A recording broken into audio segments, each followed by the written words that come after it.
حکومت نے چودھری ناصر صاحب بھی اسٹیج پہ بیٹھے ہیں، کاشف بٹ صاحب بھی، کہ پاکستان کی تاریخ میں پہلی مرتبہ وزیر اعظم عمران خان جب اقوام متحدہ میں گئے کشمیر کے مسئلے پر، تو اس وقت بھی انہوں نے اقوام متحدہ میں کھڑے ہو کر یہ کہا کہ مسلمان لا الہ الا اللہ محمد رسول اللہ پر یقین رکھتے ہیں، اور پوری دنیا میں انہوں نے یہ باور کروایا کہ جو بھی حضور پاک صلی اللہ علیہ وسلم کی شان میں ذرا سی بھی کوئی گستاخی کرتا ہے تو پورے امت مسلمہ کے دل اس سے جلتے ہیں۔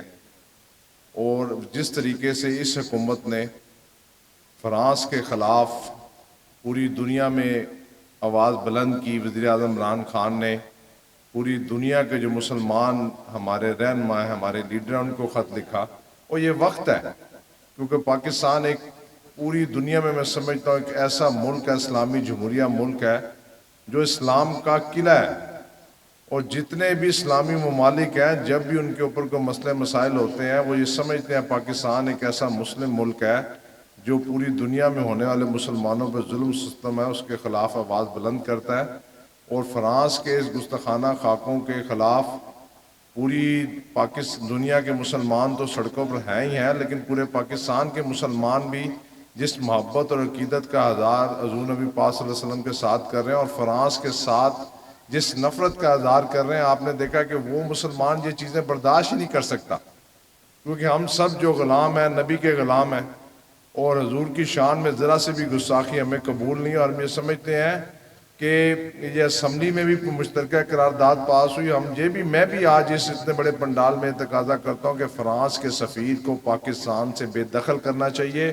اللہ فرماتا ہے ابھی تو کیا ہی حال ہوگا جب ہر امت کو لائیں گے ایک گواہ کے ساتھ، اور پھر سب کے حق میں آپ کی گواہی قبول کریں گے۔ اس آیت کو پھر حضور نے حدیث بخاری میں موجود ہے سمجھایا۔ حضور نے فرمایا جب میدان محشر ہوگا نا، اللہ امتوں سے پوچھے گا نیک کام کیوں نہیں کیے، اس بندے نے پتر پایا کہ کیوں نہیں بنے، اچھا کام کیوں نہیں کیتے؟ امتیں کہیں گے یا اللہ تیرے نبیوں نے تو ہم تک پیغام پہنچایا ہی نہیں، تیرے نبیوں نے تو ہم تک تیرا پیغام پہنچایا ہی نہیں۔ اللہ نبیوں سے پوچھے گا پیغام پہنچایا؟ نبی کہیں گے ہاں یا اللہ ہم نے پہنچایا۔ ایک دن میں انتظامیہ بھی رک کے میری بات سنے، میری گفتگو کے آخری جملے ہیں، اپنے دلوں کو کاسا بنا لو، میں عشق مصطفیٰ کی میں پلا رہا ہوں، میں جو عشق مصطفیٰ کی میں پلا رہا ہوں وہ پڑھو تاکہ میں یہی اذان ہو اور نماز سے نماز ادا کرے۔ اللہ تعالیٰ نبیوں سے پوچھے گا تم نے پیغام دیا؟ نبی کہیں گے یا اللہ ہم نے ڈیوٹی پوری کی۔ اللہ تعالیٰ فرمائے گا تمہارے پاس کوئی گواہ ہے؟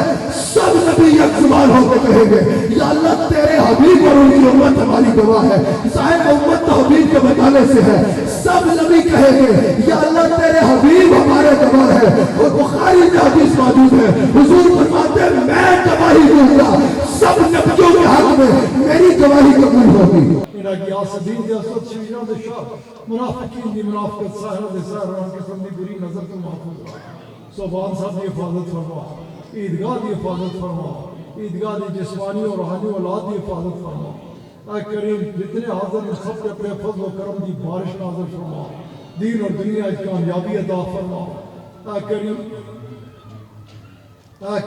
اپنے کرم دے نال اپنے فضل نال جتنیاں بچیاں بیٹھیاں اے کریم اپنے حبیب علیہ السلام نے صدقے انہاں کی بھی پاکیزہ ترین شریعت مطالعہ دے عین مطابق زندگی گزارن کی توفیق عطا فرما، انہاں دی دل کی تمام پریشانیاں دور فرما۔ اے کریم اسا سارے لوگ اپنی رحمتاں دے تمام دروازوں کی کھول ڈال، ہر خیر دے نال اسا سب کی نواز اور ہر شرط کو اسا سب کی محفوظ رکھ۔ اے کریم بابر صاحب دے پورے گھرانے کی اپنی حفاظت وچ رکھ۔ اے کریم اپنے حبیب علیہ السلام دے صدقے اپنے کرم کی کسی کی محروم مت رکھ، اپنی ساری مخلوق پہ کرم فرما، سب کا تعلق مدینہ پاک نال جوڑ دے، سب کی مدینہ پاک کی حاضری نصیب فرما۔ اے کریم اس وبا کی ساری دنیا کو دفع فرما، تمام بیماروں کی شفا عطا فرما۔ اے کریم کرم فرما، احسان فرما۔ اللہم انت حافظنا، انت ناصرنا، انت ہادینا، انت راشدنا، انت دلیلنا، انت ولینا، فارحم علینا ولا تعذبنا بذنوبنا ولا تبتلینا بذنوبنا ولا تسلط علینا الظالمین بذنوبنا وکفر عنا سیئاتنا وهب لنا من لدنک رحمة انک انت الوهاب انت الوهاب انت الوهاب وحرمة نبي سيد الأبرار وصلى الله تعالى على خير خلقه ونور عرشه